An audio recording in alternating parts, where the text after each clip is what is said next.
At least a dozen people are dead after a massive wildfire consumes part of southern Spain. It's devastating, really. We only just escaped the fires last night. I'm Carolyn Beeler. Also this hour, Hamas says it's giving up governance of Gaza. The plan is for a civilian committee backed by the UN to take over. People in Gaza are so desperate. They will support anyone who can deliver. And that World Cup red card controversy, it is not likely to just fade away. This incident, if it's borne out, would merit the resignation of the president of FIFA. The Bio Tapestry is back in Britain after nearly 1,000 years. Moving the fragile 230-foot embroidery across the English Channel was no small feat. A heist movie is a really good way of describing it. All that is ahead on The World. This is The World. I'm Carolyn Beeler. It is good to be with you this Friday. A massive wildfire in southern Spain struck with tragic consequences today. Authorities in the region of Almería say at least 12 people have been killed and around 24 remain missing in a region popular with tourists. Hundreds of firefighters are battling the blaze in rugged, mountainous terrain assisted by water planes and helicopters. Dean Taylor lives in that area of Spain. He told the Associated Press about the sense of panic as residents were told to evacuate. It's not good. It's devastating, really. We only just escaped the fires last night. We had to go back on the rural roads, and it was quite terrifying, really. Meteorologists have been predicting a tough fire season for a number of reasons. The World's Jerry Haddon brought us the latest this afternoon. As of this conversation, the blaze is still burning, first of all, and the police are still searching for victims. At this point, they put that number at 12, including at least 4 found in a charred car. And those victims, authorities say, are believed to be from Great Britain. The big clue there is that the steering wheel of that car is on the right side, as they tend to be in the UK. This is a very touristy area as well. And the authorities also say at least 23 people are still missing, unaccounted for, but they stress that this is a very fluid situation and that those numbers will likely change. I understand that some people were also killed who were trying to flee on foot. Is that right? That's right. Yeah. Early this morning, a group of 10 hikers were caught by surprise, and apparently they did try to escape through the woods on foot. 7 of them did not make it. It's been very windy today in that region, and the fire covered about 15 kilometers or 12 miles in the first 2 hours alone. So it's pretty easy to imagine how difficult it would be to outrun it, especially through thick woods. Do we know how the fire started? We're fairly sure. Authorities are saying a downed electrical cable lit some low brush on fire, and it's the kind of fire you'd expect would be contained quickly. But the real problem in forests in Spain and across the Iberian Peninsula, actually, is that they have far too much fuel in them, and that's in the form of dense undergrowth and also just in terms of the density of trees themselves. So if fires do start, they spread very quickly, and the reason these forests are supercharged, as it were, is essentially because they've gone for decades without proper forest management. Not enough cleaning, not enough thinning, not enough fire breaks. So when ignition happens, the fires can become huge and fast-moving really quickly. And also the people that you have been reporting on, they died while they were trying to flee. I'm wondering if there's mismanagement there of emergency messaging. Did they stay put for too long, or did they get bad advice on how or when to leave these fires? That remains to be revealed. We don't have enough information yet to really answer that question, but at some point, clearly, they reached the conclusion that staying put was too dangerous, and they did flee. What authorities are saying, though, is that the people who have died, at least in the car, didn't take the indicated escape route from that area. But one of the big questions is, how do you communicate that kind of information to people who are in rural areas and to tourists especially who may not speak Spanish? And if the fire starts in a different place, does that escape route change? So there's so many variables. And on top of it, these fires can move so quickly and start so quickly that, oftentimes there isn't even enough time for authorities to communicate the information to people on time. Jerry, you are based in Spain, but right now you're actually in central Portugal reporting on fire risk and prevention across the Iberian Peninsula for a series that we will have next week. And I understand something similar to this tragedy that you've been telling us about actually happened where you are in Portugal back in 2017. Is that right? That's right. That's why I came to this particular region of Portugal. In 2017, a fire engulfed and killed some 60 people on a road near a town called Pedrogo. And they died in their cars because they had been told by the police. They were down on a beach along a nearby river enjoying a normal summer afternoon when the fire broke out, and authorities came and ordered them to leave, to evacuate, with all the best intentions in the world. But what ended up happening is they were directed into the inferno. What a tragic story of fleeing a river into a fire. I know it is very hot both where you are in Portugal and in Spain right now. And as I mentioned, it was a rainy spring. How do those two things contribute to a bad fire year?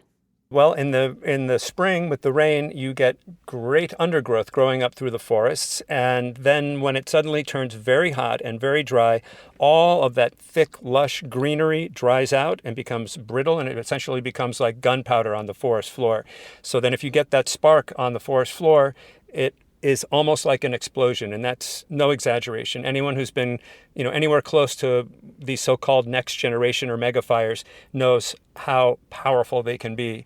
And I would just add, by the way, that these heat waves that we've been experiencing in Spain and here in Portugal are not exclusive to this region. They've been happening in France, Germany. Countries across Eastern Europe have been suffering through them on and off since summer began this year.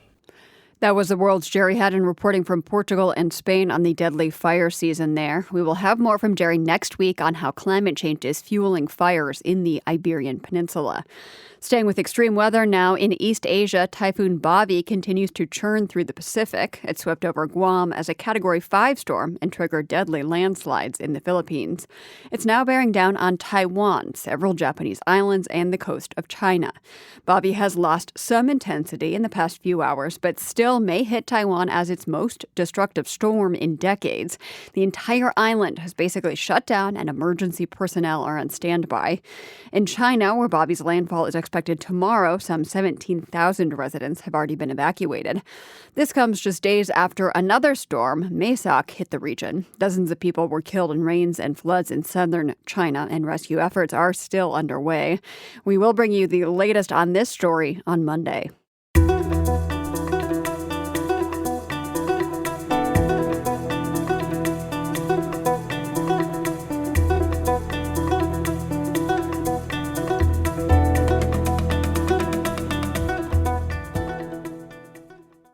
As the World Cup heads into its final matches, all eyes are on the teams still battling for a place in the semifinals. Behind the scenes, though, there is a lot of attention on FIFA boss Gianni Infantino. The Swiss-Italian has led soccer's international governing body since 2016. Back then, FIFA's reputation was in tatters following a string of corruption scandals.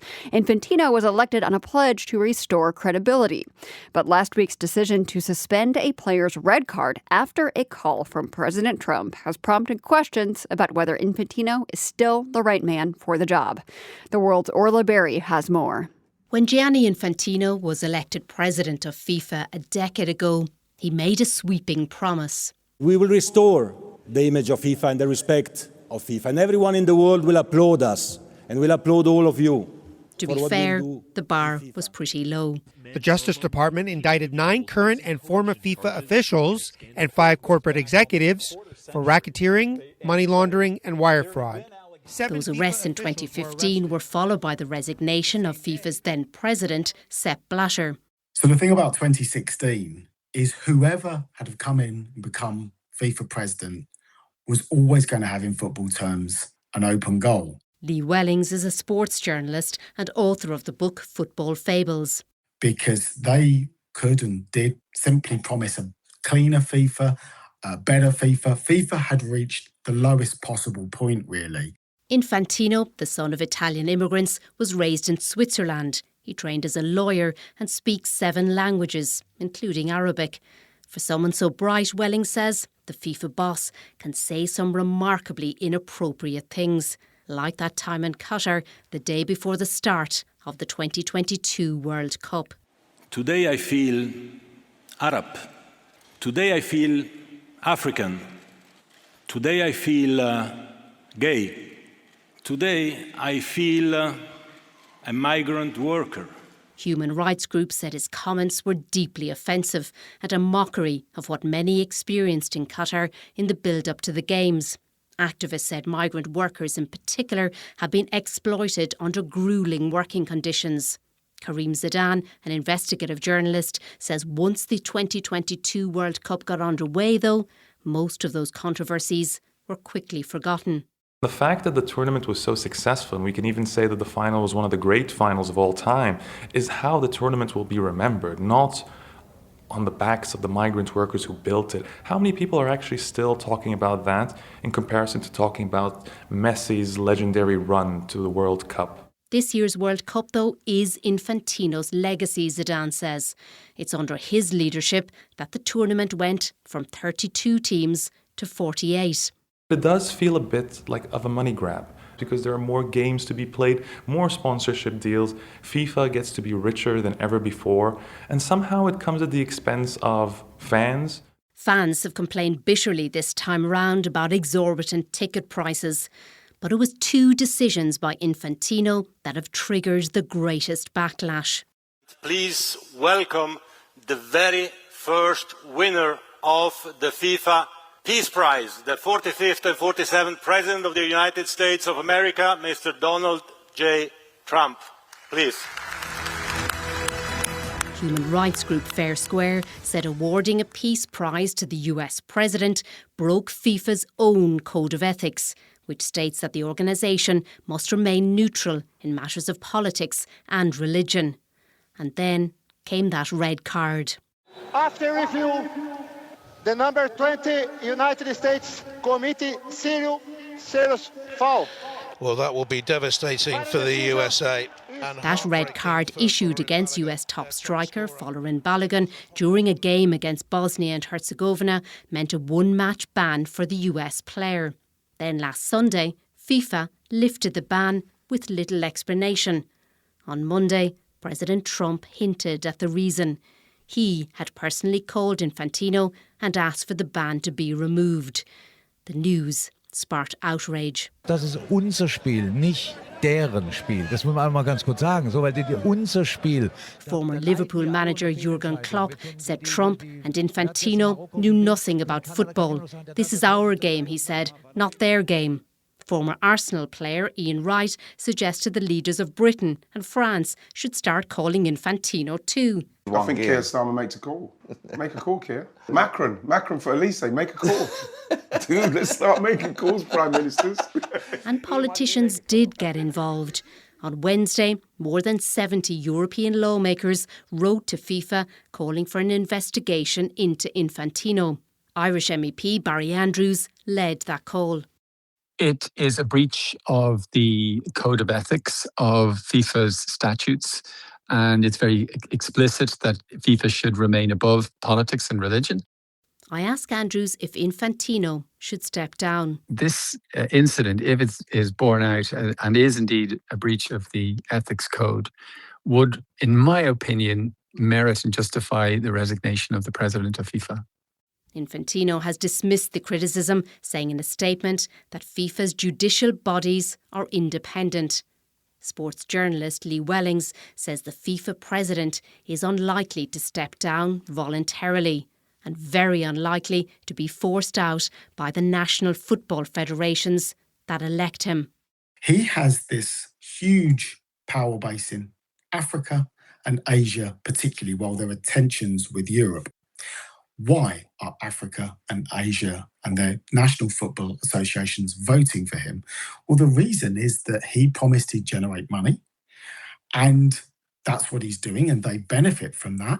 And why would they want to change it? Gianni Infantino is likely to remain at the top of FIFA, Welling says, for some time to come. For The World, I'm Orla Barry.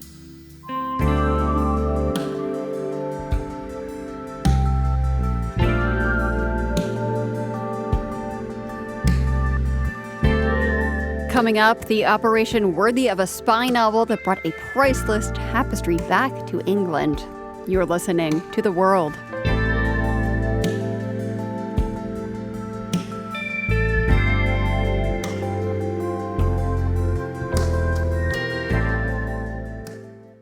This is The World. I'm Carolyn Beeler.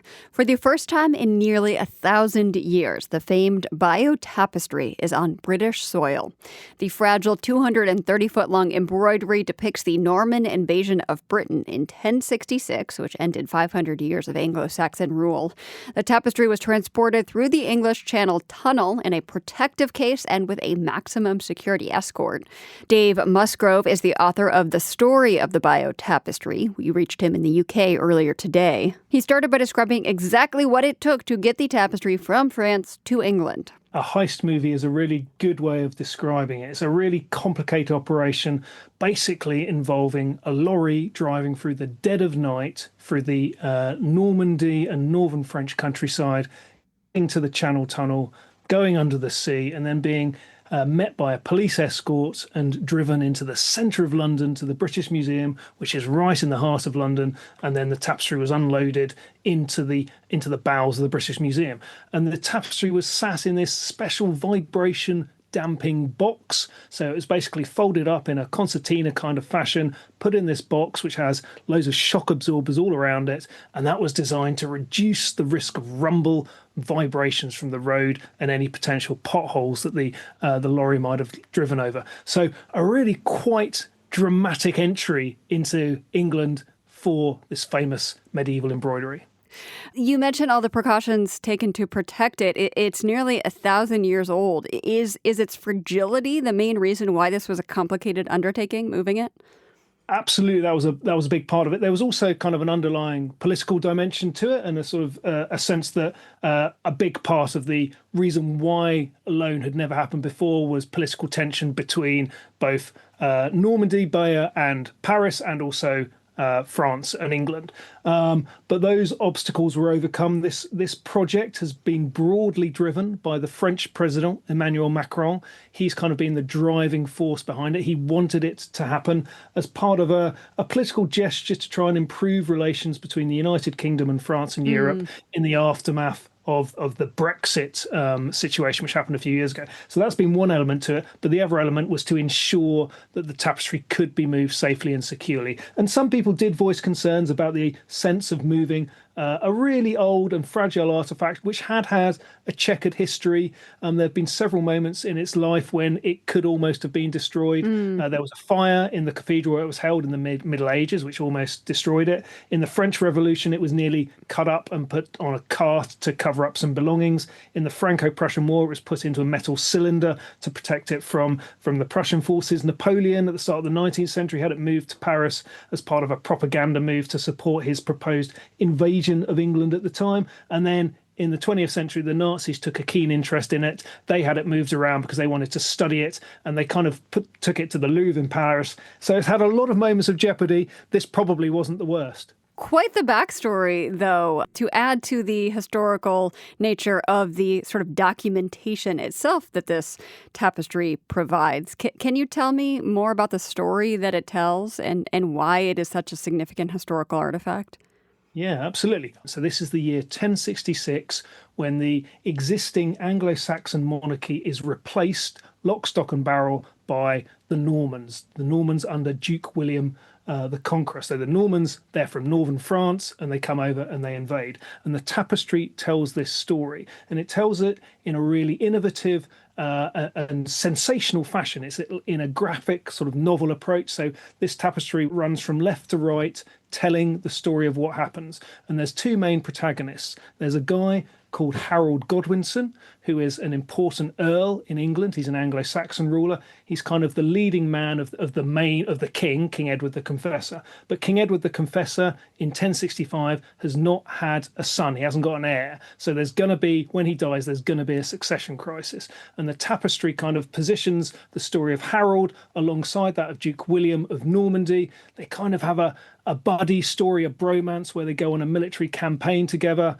And then Harold, at the centre of the tapestry, the crux of it, he goes from a portrayal of a hero in the first half of the tapestry to zero afterwards, when he makes a famous promise, a sacred oath on holy relics in the sight of Duke William. And he says, according to pro-Norman sources, that he will support William's claim to the throne of England should the previous incumbent, Edward the Confessor, die without an heir.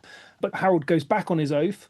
He goes immediately to England. Edward dies, the king dies, and Harold, rather than saying, OK, William, come over, he has himself crowned, thus perjuring himself and giving William kind of the right to invade. And that leads to a really monumental battle called the Battle of Hastings, which happened in October 1066, when the English forces were routed by the incoming Normans. And famously, King Harold himself dies on the field and William takes the throne. And that is the story the tapestry tells. And it's got massive significance and ramifications for English history, this change in the ruling order of England. It's also just a good story. You have bromance, betrayal, all the components, grisly death, all the components of a story worth retelling for 1,000 years.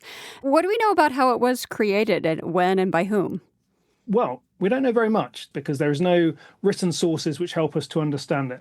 The general consensus is it was probably made shortly after the events it depicts, so in the latter half of the 11th century, in the decade or so after 1066. It was probably made in England by English embroiderers, and there's a very clear reason for that, in that in both its style and its substance, the tapestry appears to copy directly from some Old English illuminated manuscripts. So whoever designed the tapestry had access to these sources and used them as their template. So most people think it was probably made in England by English embroiderers. And now it is returned home for the first time in almost 1,000 years. What are the plans for displaying it there in England? So it's just arrived. So as I said, it's kind of going to sit in stasis for a bit in the museum, and then it is going to be on display from early September this year.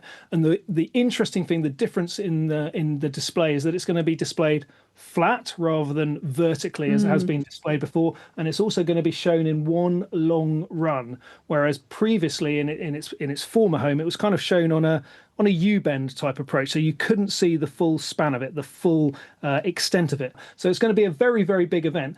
There's going to be literally thousands of people want to see it. Tickets have sold out for the first few months of the exhibitions. You know, I jumped on the ticketing sites on the first day, and I think I was 77,000th in the queue or something. So like a massive interest. And I think that does speak to the fact that this is an artifact which here in England we have a real affinity with. It's kind of something we've all grown up with. 1066 is the date that we in the UK all know about, and it has a lot more potency for us here than it does in France, where it habitually resides, because the 1066 story is of much less importance to their national story, whereas for us it's fundamental. So yes, it's going to be an enormous event. Dave Musgrove is the author of The Story of the Bayeux Tapestry, Unraveling the Norman Conquest. Still to come, India banned dowries decades ago, but dowry deaths have continued, and a recent string is bringing renewed attention to the issue. You're with The World.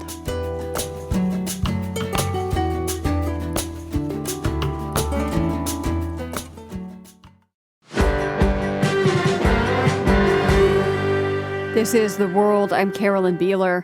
This week, Hamas has announced that it is dissolving its government in Gaza. The group says it's ready to transfer control to a civilian committee backed by the United Nations.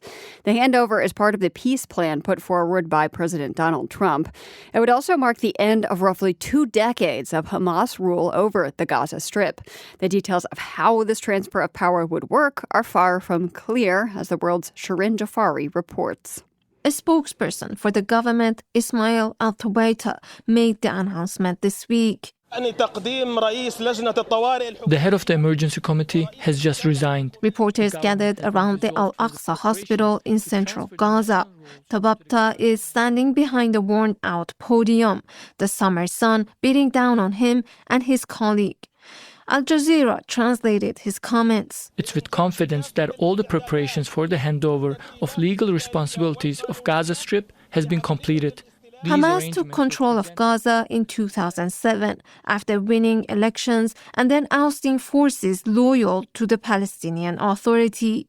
Since then, it has run everything from ministries and schools to policing and municipal services. It has also maintained its armed wing.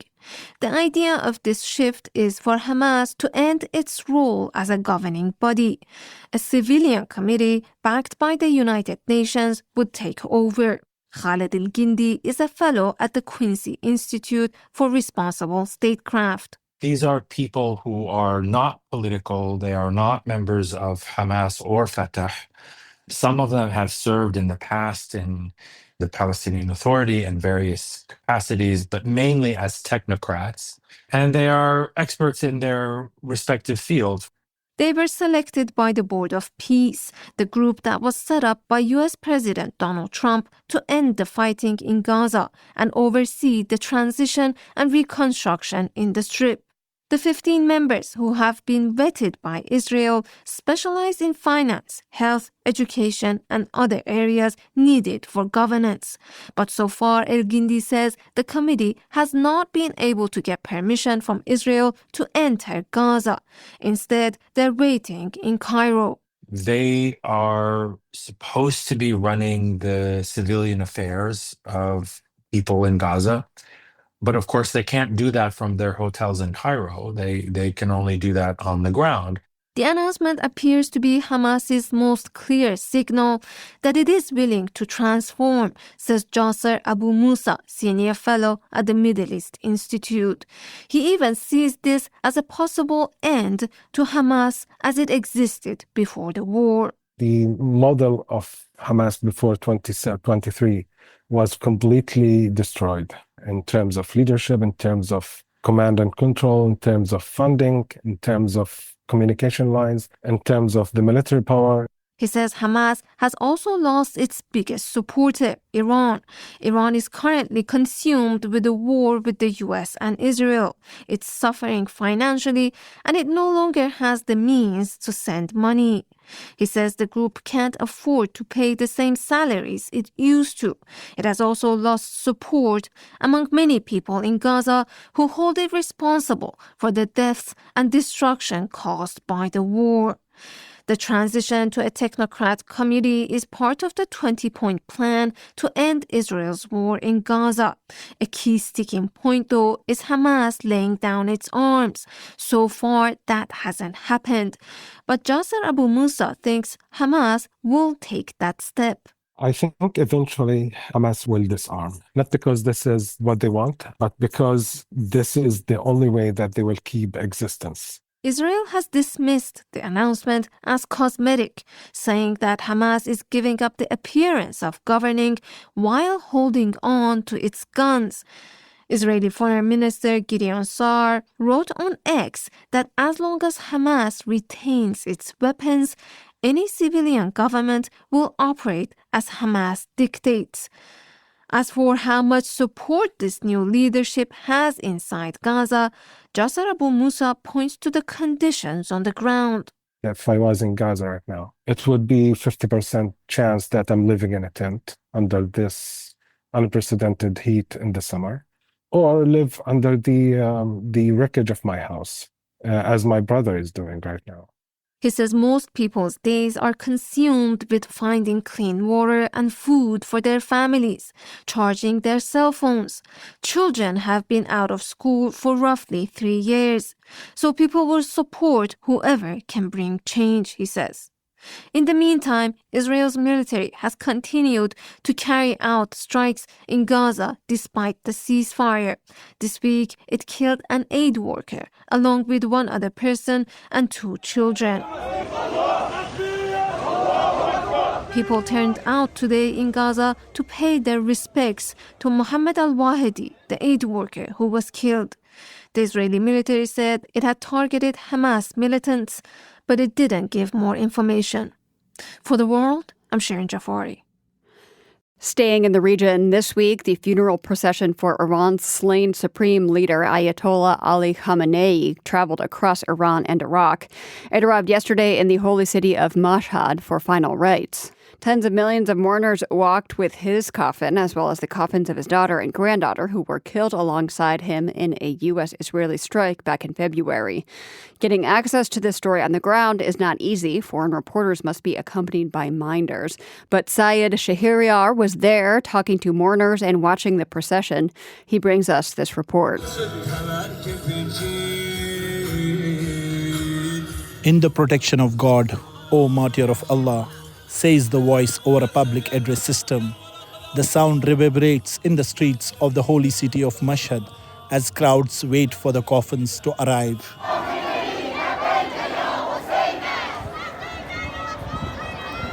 As hot winds sweep across the area, people continue to pour in, chanting slogans like God is great. As they arrive, they carry flags and make their way forward.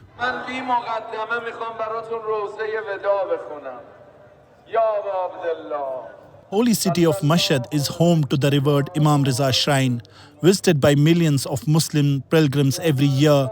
It is also the spot that was chosen for the Supreme Leader's final rest.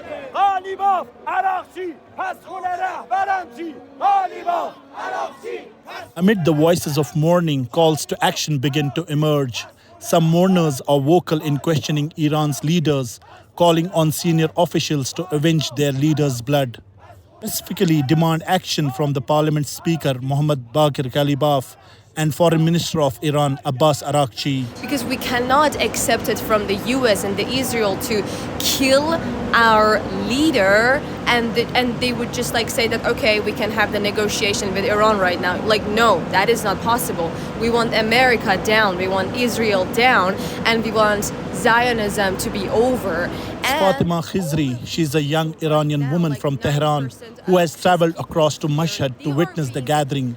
She says people here are struggling. And all of these people right now, 90% of these people here, they are being literally crushed because of the economical pressure, but at the same time they're saying that they don't mind the sanctions anymore because all they want right now is revenge.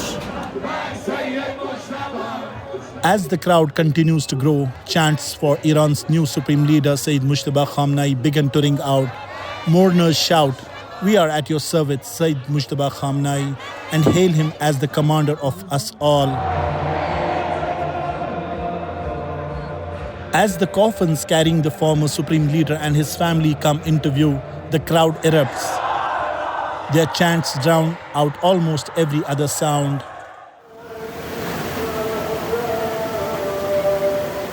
In the scorching summer heat, giant sprinklers shower the mourners with water, offering brief relief as they continue walking alongside the body of the supreme leader toward the shrine. This place has deep significance for the people of Iran. Mashhad was Ayatollah Khamenei's hometown and the city where he received much of his early religious education. The city, due to the holy shrine of Imam Reza alayhi salam, is recognized as the main hub of spirituality in Iran. Sabir Aini is an Iranian. He also describes why it is important for the supreme leader to be buried here. Being buried near this shrine is considered a profound spiritual honor. This opportunity doesn't come for everyone, but the leader of Iran, due to the unparalleled services he rendered, deserved to rest in this sacred place. As the sun set and the procession inched toward the shrine, anti-America slogans and death to Israel chants grew louder.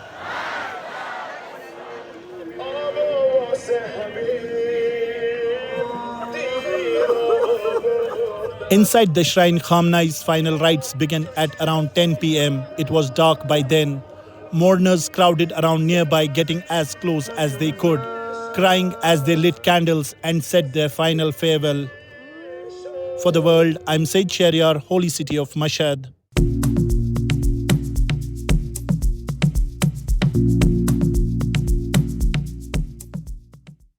In India, the recent death of a newlywed woman in Delhi is the latest in a string of cases drawing renewed attention to dowry deaths. 28-year-old Ukriti Sutar died last week after falling from a building in a few months after her wedding. Her family says she was murdered over her dowry. That's the traditional practice of the bride's family giving money and gifts to the groom's family. Government data shows thousands of suspected dowry deaths are reported in India every year, even though giving and receiving dowries has been illegal for decades. Kriti Kapila is an anthropologist at King's College London who has studied dowry deaths. She explained that dowries in India were traditionally a symbolic gift. Basic household goods, maybe sometimes some cash, whatever parents could do. And over time, the components of dowry have changed radically. It involves cash transfers. It includes now asset transfers. It includes other financial products. It became more of a real important financial agreement that was being entered into. Exactly, and much more of a wealth transfer. And the young men or sons became a commodity, who commanded a price. So that price that they could command was the dowry. How much dowry they could beget, that dowry was still calculated in terms of class, caste, educational background, professional status, all of that. And if it's seen that you've either gone back on your word or you could just be very greedy in-laws, which most of them tend to become, they can start demanding more and more, saying you may have said X amount, but can you also now ask your father or your brother or your mother to now give us more. It turns into extortion after the wedding takes place sometimes. Absolutely, yeah. I'm not saying it happens in every case, but the extortion may end at the time of transaction itself, and that may never be a further extraction. But in very many cases, it's an ongoing process. Can you describe more about what dowry deaths actually are? Dowry deaths are murders of brides on the grounds of bringing inadequate dowry. And then, as you said, if the family of the bride doesn't deliver, then the bride can, in extreme cases, be tortured or killed. Yeah, because you see, the thinking being that if she dies, then we can marry our son again. And there could be a second dowry that we can access, and so on and so forth. Whereas and the number of women who don't kind of wait to be killed, they kill themselves. It's a gruesome and grim picture. Just for a little bit of context here, the government figures from the most recent year available, 2023, the Indian government says there were about 6,000 dowry death cases registered and about 1,200 convictions. Are you saying that is likely an undercount? I would imagine this is a bit of an undercount because not every case would be reported. I suspect there is a degree of underreporting in these cases, but as I said, it's very difficult to pin a number on it. The kind of argument I was making in my own research is it doesn't really matter. One death is one death too many. Have dowry deaths gotten more common over the years, less common? Is there a clear trajectory? They've maintained the same kind of percentage in terms of overall death rates, but the fact that the population has grown since the started being compiled and collected. So the numbers are absolutely, through the roof. It's the tens of thousands of women, I imagine, are either tortured or killed or then kill themselves because of dowry. And what has changed over the years is that there is absolutely no discussion now about this. And when there used to be not just a public debate, but actually a very robust politics of mobilization around and against dowry deaths in the 70s, 80s. There are, though, these news articles that we are talking about. This is being reported on. I understand you're saying there is nobody marching in the streets like there was in the 70s and 80s. But are there other types of discussion? Are there policy discussions? Does it look different than it used to? Some of my colleagues have written that the reason that the protests receded is because a lot of these cases are dealt with judicially. So, once you get people litigating around this issue, it takes on a different form. It no longer makes for that active politics it used to decades ago. I think recent weeks we have had a few more high-profile cases which have been reported in the media. And I think it's a good thing that people are speaking up against it again. I really welcome it. The government of India has taken steps to try to reduce dowry deaths. It made giving and taking dowries illegal back in 1961, and in the late 1980s enacted a law change aimed at making it easier to prosecute suspected dowry killings. Exactly. Did either of those changes work to actually reduce the number of women being killed? I'm not very sure, what difference this has made in the institution of dowry itself. While there is some kind of legal consciousness around the fact that it is actually a crime and it's actually an illegal activity, there are other ways in which it is now justified. So it's sometimes justified as women's own right, in their parental property, or this is how they will have access to wealth. But actually, it's a half-truth because the law is very clear. You are supposed to be an equal inheritor through the Hindu Succession Act. And what about dowry deaths? Have they changed at all, as it sounds like the law has been tweaked to try to allow for more prosecution of these crimes? It's made some difference, I would say. I'm not saying that it has made no difference, but the fact that the numbers continue to be high and that women continue to be killed or then they kill themselves, that just shows us that there is something amiss, that there is still a very big gap between the enactment of the law, the prosecution, the litigation, and actual experience of women on account of dowry. Even when they're not killed, a large number of women continue to be tortured. So what do you believe it would take to actually end this practice? It's a very uphill task because it takes a very particular form in India, and it's been impossible to root it out because it's tied to not just how people get married in India through arranged marriages, but that marriage and caste are completely tied. So it's tied to the caste system. Until you root out the caste system, you will not be able to reform marriage. You will not be able to make daughters equally good to have, even when they are actually equally well educated, if not better educated or higher achieving than sons. But that has made no difference to the practice itself. Kriti Kapila is an anthropologist at King's College London.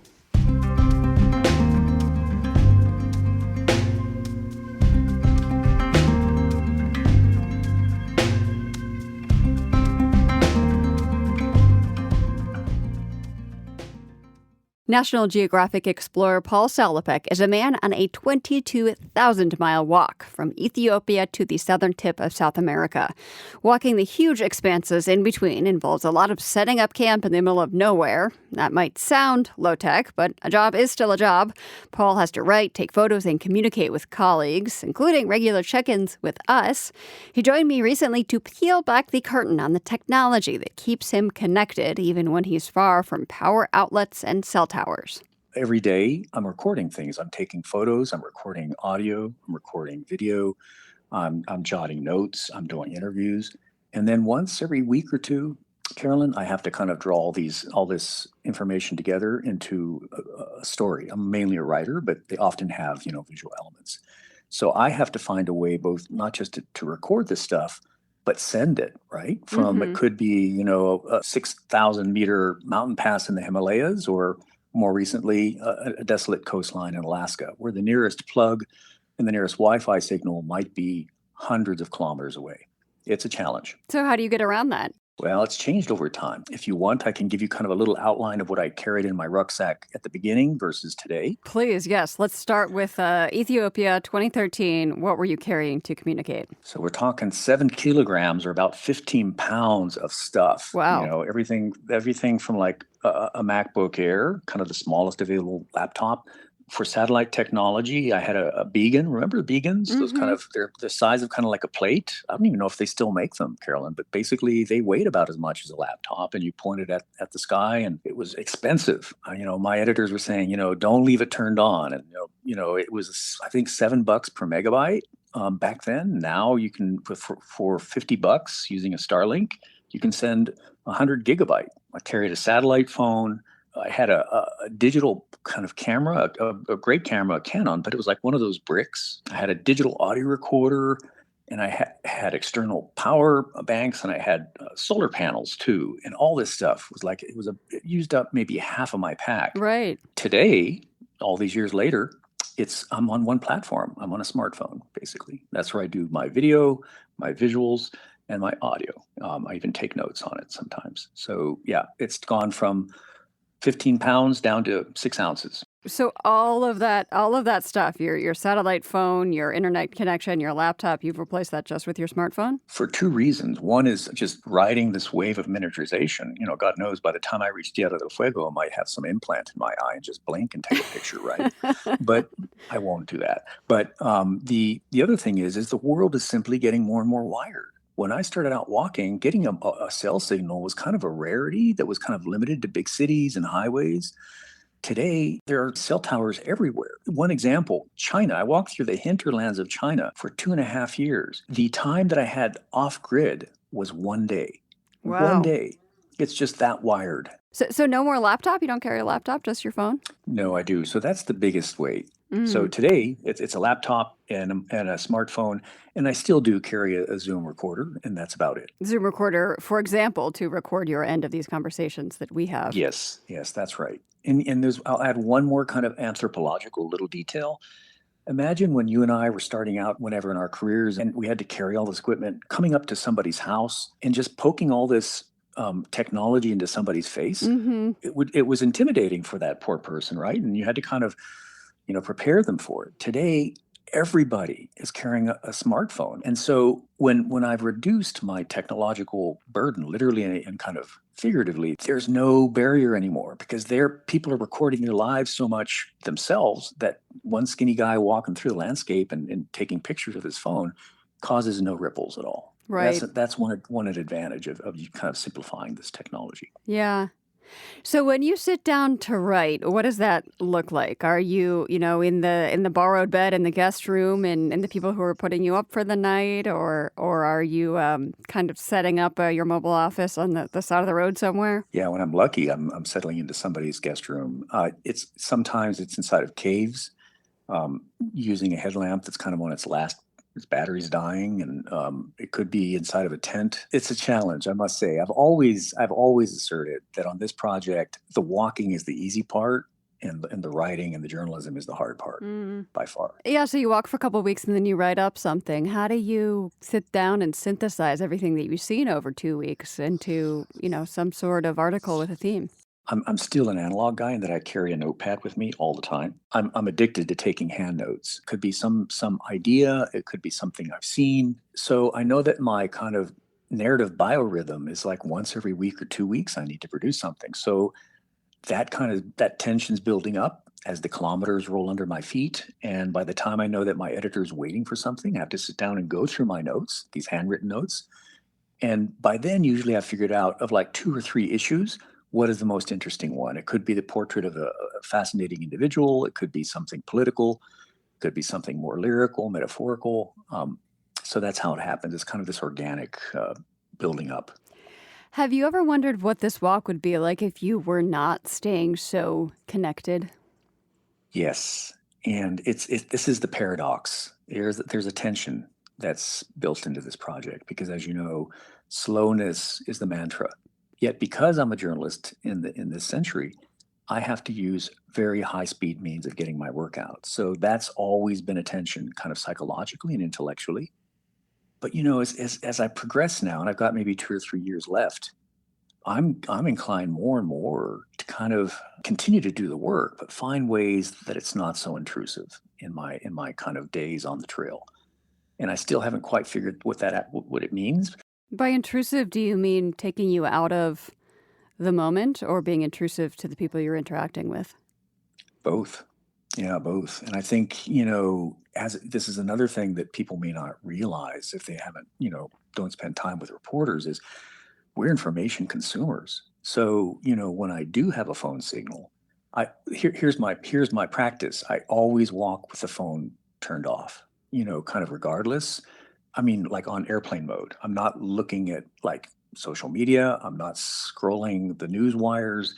I do that at night, but I still do it, right? And so I could be in a one-man tent on a beautiful bay, a glacial bay in Alaska, and then if there's a signal, my instinct is to see what's happening in in the news in that part of Alaska because it might be the source of a story idea. That is National Geographic explorer Paul Salopek. His project, tracing the path of human migration on foot, is called the Out of Eden Walk. Paul, thank you so much. Thank you, Carolyn, for having me back. You can follow Paul's journey online at outofelenwalk.nationalgeographic.org.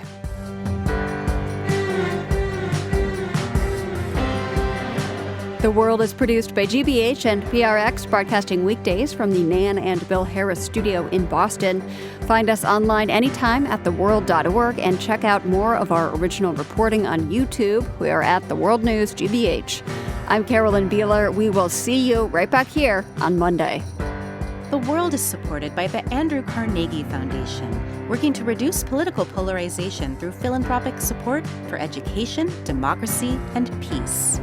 More information at carnegie.org. By the Lumina Foundation, committed to a fair, universal system for learning beyond high school that offers every American the chance for a better life.